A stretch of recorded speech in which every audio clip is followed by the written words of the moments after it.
ولا ترى للأعادي قط ذلا، فإن شماتة الأعدى بلاء. ولا ترجو السماحة من بخيل، فما في النار للظمآن ماء. ورزقك ليس ينقصه التأني، وليس يزيد في الرزق العناء. بسم الله والحمد لله والصلاة والسلام على رسول الله صلی اللہ علیہ وآلہ وسلم۔ السلام علیکم ورحمۃ اللہ وبرکاتہ۔ کتاب مقامات الحریری سے آج کا سبق۔ اللہم فحقق لنا هذه المنیہ وأنلنا هذه البغیہ ولا تضحنا عن ذلك السابغ ولا تجعلنا مضغة للماضغ فقد مددنا إليك يد المسألة وبخعنا بالاستكانة لك والمسكنة واستنزلنا كرمك الجمة وفضلك الذي عم بضراعة الطلب وبضاعة الأمل ثم بالتوسل بمحمد سيد البشر والشفيع المشفع في المحشر الذي ختمت به النبيين وأعليت درجته في عليين ووصفته في كتابك المبين فقلت وأنت أصدق القائلين وما أرسلناك إلا رحمة للعالمين۔ آئیے ان چند سطروں کے ترجمے سے پہلے ہم اس کی لغوی تشریح پڑھ لیتے ہیں۔ ایک ایک لفظ کی لغوی تشریح سب سے پہلے دیکھ لیتے ہیں، اس کے بعد ترجمہ کر لیں گے۔ سب سے پہلا لفظ ہے حقق۔ یہ فعل رباعی ہے اور متعدی ہوتا ہے۔ حققت ماضی ہے، احقق مضارع ہے، حقق امر ہے، مصدر تحقیق آتا ہے۔ معنی ہے حقق اے ما کان یتمناہ انجز نفذ۔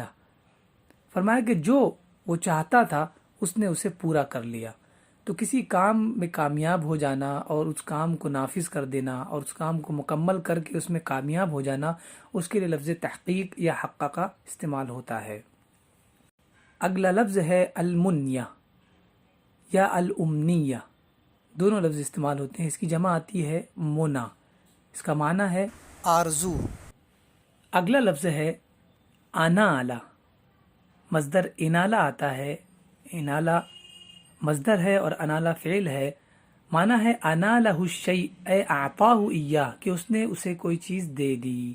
تو انالا ینیل انالتن کا معنی ہوتا ہے دینا، عطا کرنا۔ پھر اگلا لفظ ہے بغیہ، یہ بغا فعل ماضی کا مصدر ہے۔ معنی ہے حقق لہ بغیتہ ما کان یرغب فیہ ویطلبہ، یعنی وہ جو چاہتا تھا اور جو طلب کرتا تھا اس نے اسے پا لیا یا اسے پانے میں وہ کامیاب ہو گیا۔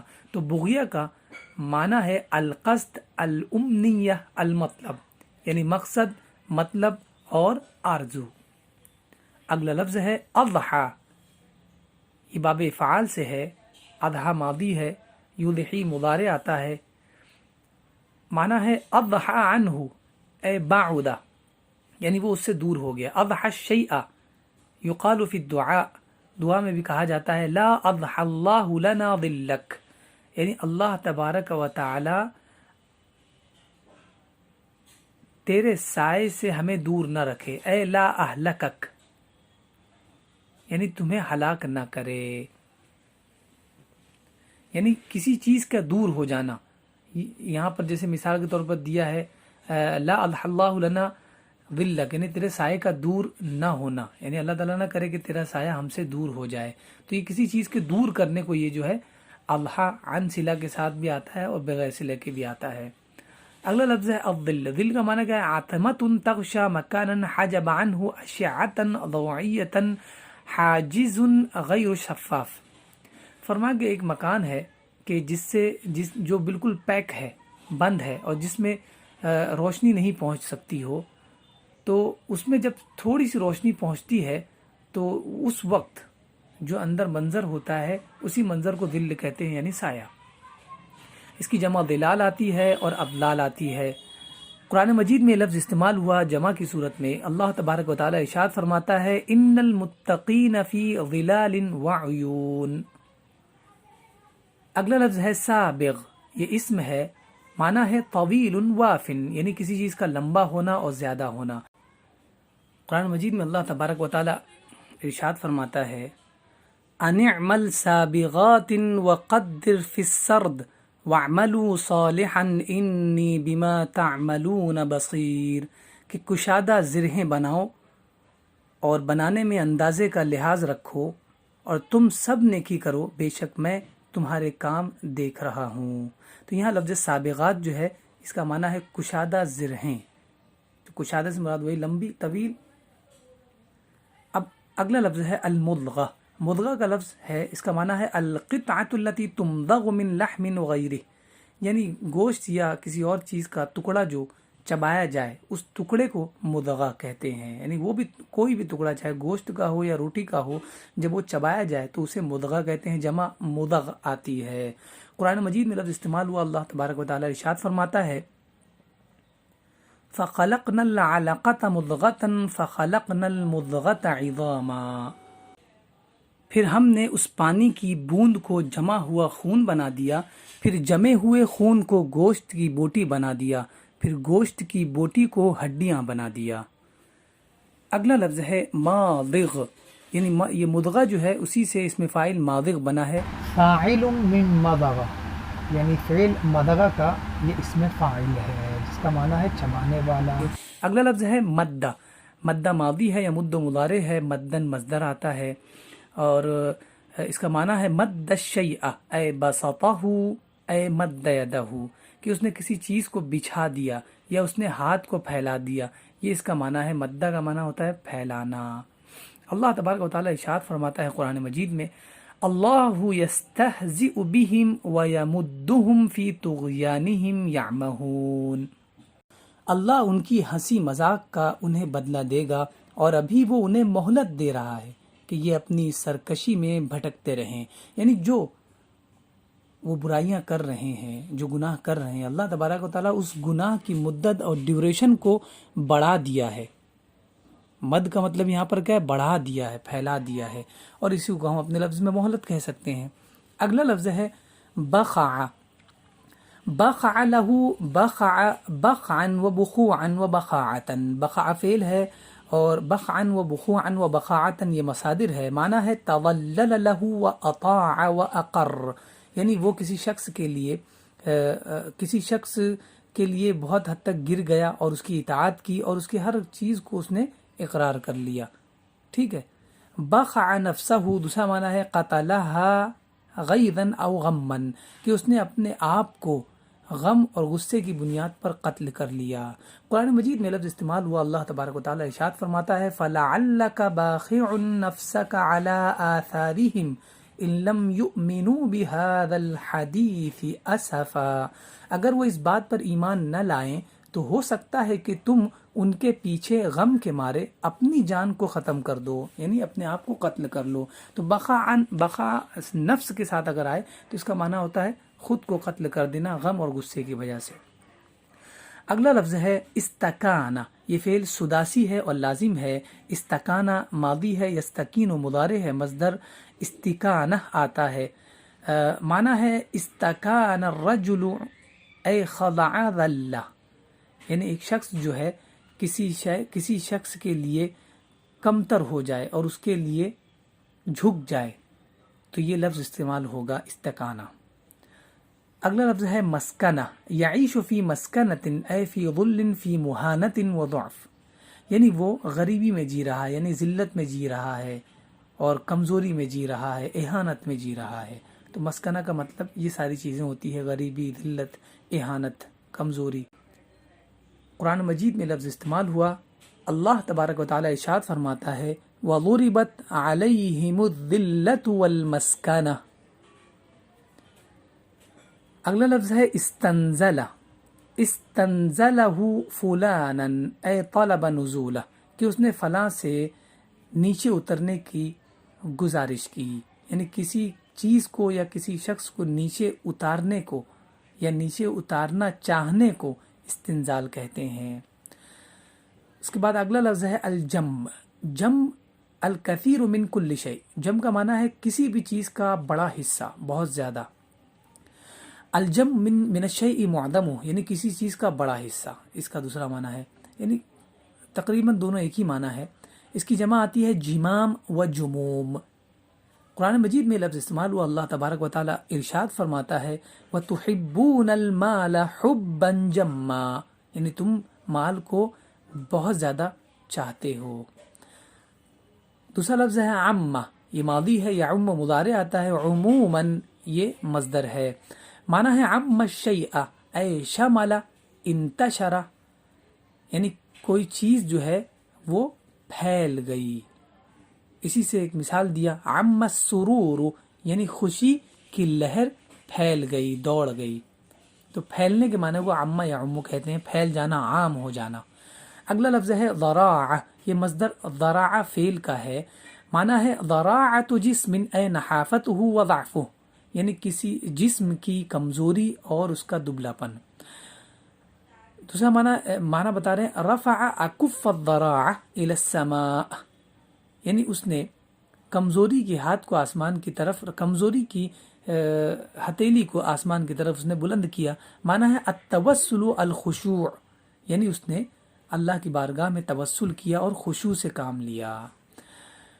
امام غزالی علیہ الرحمۃ والرضوان فرماتے ہیں یستقبل القلب کل ما القی الیہ بحسن الاصغاء والضراعہ، یعنی دل ہر اس چیز کو قبول کر لیتا ہے، اس کا استقبال کر لیتا ہے، اسے خوش آمدید کہتا ہے جو اس کے سامنے پیش کی جاتی ہو، اس طور پر کہ وہ اسے غور سے سنے اور خشوع اور خضوع کے ساتھ سنے۔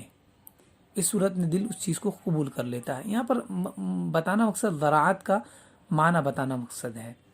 اگلا لفظ ہے بضاعہ، یہ جمع اس کی آتی ہے بضائع، معنی ہے امتلأت السوق ببضاع جدیدہ اے بسلع تجاریۃ تعرض للبیع باع بضاعتہ۔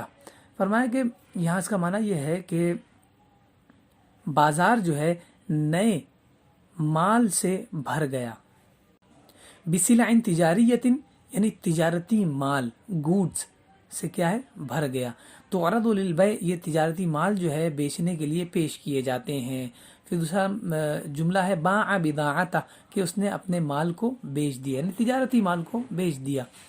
قرآن مجید میں لفظ استعمال ہوا، اللہ تبارک و تعالیٰ ارشاد فرماتا ہے ہذہ بضاعتنا ردت الینا، یہ ہمارا ہی مال ہے جو ہمیں لوٹا دیا گیا۔ اگلا لفظ ہے عمل، یہ اسم ہے، اس کا مصدر عمل آتا ہے، معنی ہے رجاء یعنی آرزو، ریکویسٹ، اس کی جمع آتی ہے اعمال۔ پھر اگلا لفظ ہے شافع اور اس کے بعد مشفع۔ تو شافع کی ہم لغوی تشریح دیکھ لیتے ہیں۔ فرمایا شفع الی، شفع فی، دو سیلوں کے ساتھ استعمال ہوتا ہے، اور تیسرا صلہ شفع لام صلہ کے ساتھ بھی استعمال ہوتا ہے۔ یشفع مضارع ہے، شفعا و شفاعتا یہ اس کے مصادر ہے، اور شافع اور شفیع اس میں فاعل شافع ہے اور شفیع جو ہے صفت مشبہ ہے، اور اس کا مفعول مشفوع آتا ہے۔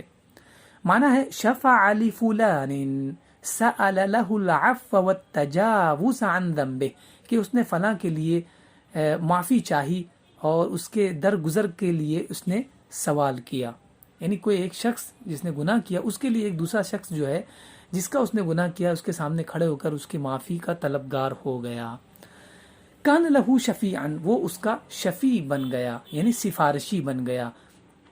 جیسے کہ دعا مانگی جاتی ہے اللہم اجعلنا، جیسے کہ دعا مانگی جاتی ہے اللہم اجعلہ لنا شفیعا مشفعا، کسے؟ النبی محمد صلی اللہ علیہ وسلم، یا اللہ نبی پاک صلی اللہ علیہ وسلم کو ہمارے لیے شفیع اور مشفع بنا دے۔ قرآن مجید میں یہ لفظ استعمال ہوا، اللہ تبارک و تعالیٰ ارشاد فرماتا ہے فما لنا من شافعین، تو اب ہمارے لیے کوئی سفارشی نہیں ہے۔ تو شافع کا مطلب ہوتا ہے سفارشی، سفارش کرنے والا، ٹھیک ہے۔ پھر دوسری جگہ قرآن مجید میں یہی ورڈ جو ہے استعمال ہوا، تو یہ فعل کے ساتھ بھی استعمال ہوا اور جمع کے ساتھ بھی استعمال ہوا۔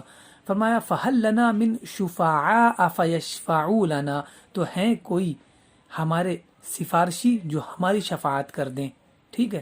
تو شفاعہ سفارشی اور یشفع یہ مضارع کا صیغہ ہے، جس کا معنی شفاعت کرنا، سفارش کرنا۔ پھر اس کے بعد جو مشفع ہے اس کی لغوی تشریح دیکھ لیتے ہیں۔ شفع ماضی ہے، یشفع مضارع ہے، تشفیع مصدر ہے باب تفعیل سے، اور مشفع اسم فاعل ہے اور اس کا مفعول مشفع آتا ہے۔ شفع فلانا عند فلان، معنی ہے وسطہ عنده لقضاء حاجته، کہ فلاں شخص نے فلاں شخص کو درمیان میں رکھا یا وسیلہ بنایا اپنی ضرورت کو پورا کرنے کے لیے، یعنی ایک شخص نے دوسرے شخص سے اپنے درمیان وسیلہ بنایا تاکہ اس کی ضرورت پوری ہو جائے۔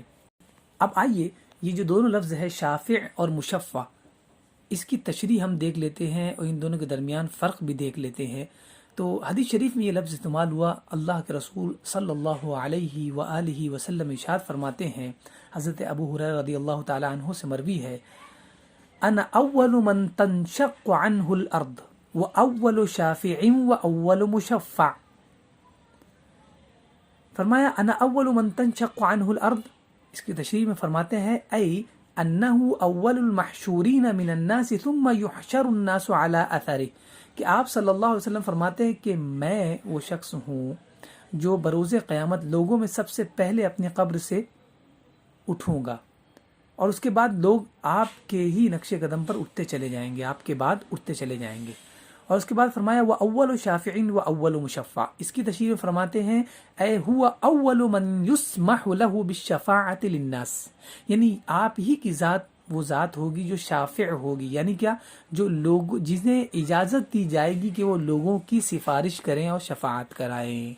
وَلِلْعُصَاةِ عِنْدَ اللَّهِ، اور اللہ کے نزدیک گنہگاروں کی سفارش کرنے کی آپ کو اجازت دی جائے گی۔ وَأَنَّهُ أَوَّلُ مَن تُقْبَلُ شَفَاعَتُهُ، اور مشفع کی تشریح کرتے فرماتے ہیں کہ مشفع کا معنی یہ ہے کہ رسول صلی اللہ علیہ وسلم فرماتے ہیں کہ میں مشفع بھی ہوں گا، اس کا معنی کیا ہے کہ وہ شخص کہ جس کی شفاعت کو قبول کیا جائے، ٹھیک ہے، جو سفارش کرے اسے شافع کہتے ہیں، اور جب اس کی سفارش قبول کر دی جائے تو وہ شافع سے بڑھ کر مشفع ہو جاتا ہے۔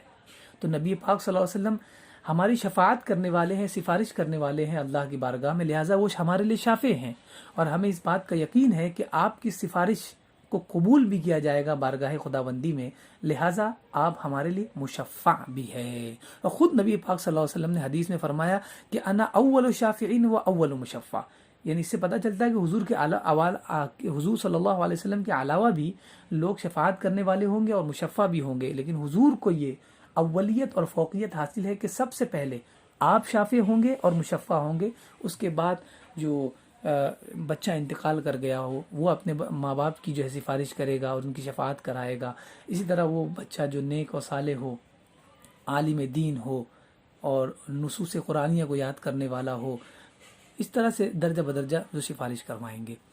آئیے اب اگلا لفظ دیکھ لیتے ہیں۔ فرمایا اعلی، یہ فعل ہے، معنی ہے اعلی الشیء رفعہ، یعنی اس نے کسی چیز کو بلند کر دیا۔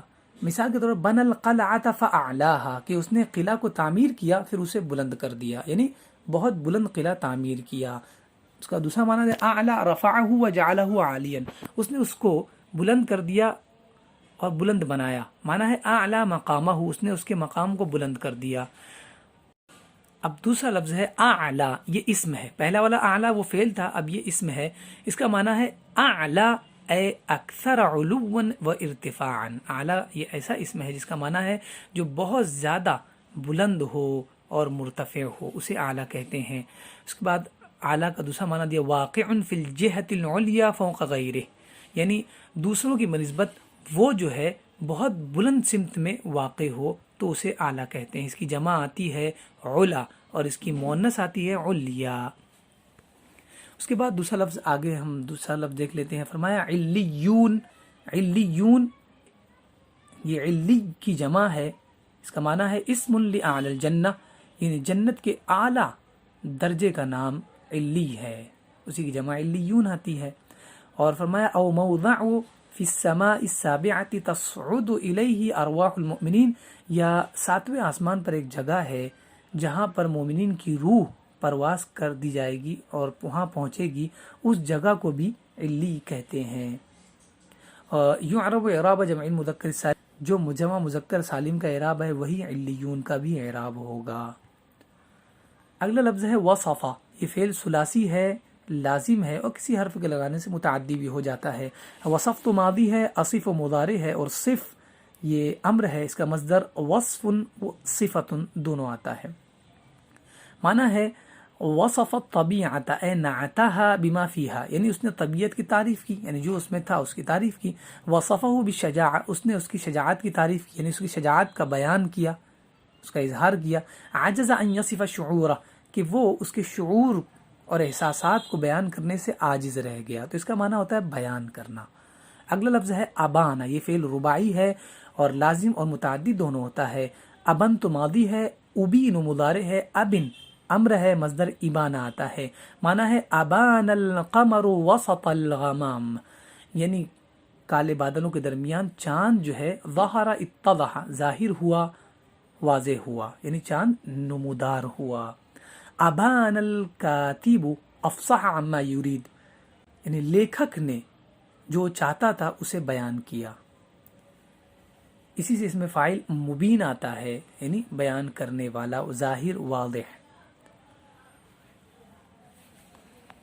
اگلا لفظ ہے ارسلہ. یہ فعل رباعی ہے اور کسی حرف کے لگانے سے متعدی بھی ہو جاتا ہے. ارسل تو ماضی ہے، ارسل مضارع، ارسل امر ہے اور مصدر ارسال آتا ہے. معنی ہے ارسل رسالۃ الی اہلہ اے بعث بہا، کہ اس نے اپنے خاندان کو ایک خط بھیجا. انزل اللہ الکتب وارسل الرسل اے وجہہم وبعثہم برسالۃ، کہ اللہ تبارک و تعالیٰ نے کتابیں اور رسولوں کو بھیجا. اب آئیے ہم ان چند سطروں کا ترجمہ کر لیتے ہیں. اے اللہ، تو ہمارے لیے اس آرزو کو پورا کر اور ہمیں یہ مطلوبہ شے عطا کر. تو ہمیں نہ اپنے مکمل سائے سے نکال اور نہ ہم کو چبانے والے سے مراد کیا ہے؟ عیب جو کا لقمہ بنا. جو چباتا ہے یعنی جو گوشت چباتا ہے، یعنی عیب جوئی کرتا ہے دوسروں کی.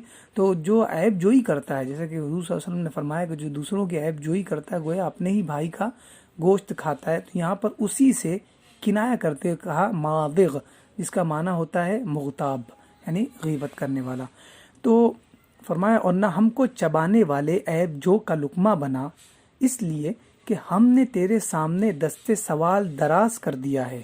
تیرے سامنے ہم نے ذلت و بیچارگی کا اقرار کر لیا ہے، اور ہم نے تیرے بے حد کرم اور تیرے اس احسان کا نزول طلب کیا ہے جو عام ہے.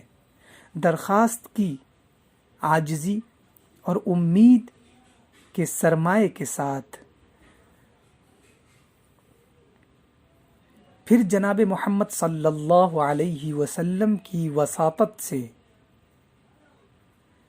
پھر حضرت محمد مصطفیٰ صلی اللہ علیہ وسلم کی وساطت سے، جو کہ بنی آدم کے سردار ہیں اور ایسے سفارش کرنے والے ہیں جن کی سفارش میدان محشر میں قبول کی جائے گی، وہ کہ جن پر تو نے نبیوں کے سلسلے کو ختم فرمایا اور جن کے مرتبے کو تو نے مقام علیین میں بلند فرمایا، اور جن کی صفت تو نے اپنی واضح کتاب میں یہ کہہ کر بیان کی ہے وَمَا أَرْسَلْنَاكَ إِلَّا رَحْمَةً لِّلْعَالَمِينَ، ہم نے آپ کو تمام مخلوقات کے لیے رحمت بنا کر بھیجا ہے.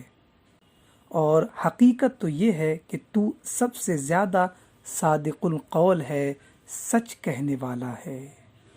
آج کے لیے اتنا بس، انشاءاللہ پھر کل نئے سبق کے ساتھ دوبارہ حاضر ہوں گے۔ السلام علیکم ورحمۃ اللہ وبرکاتہ۔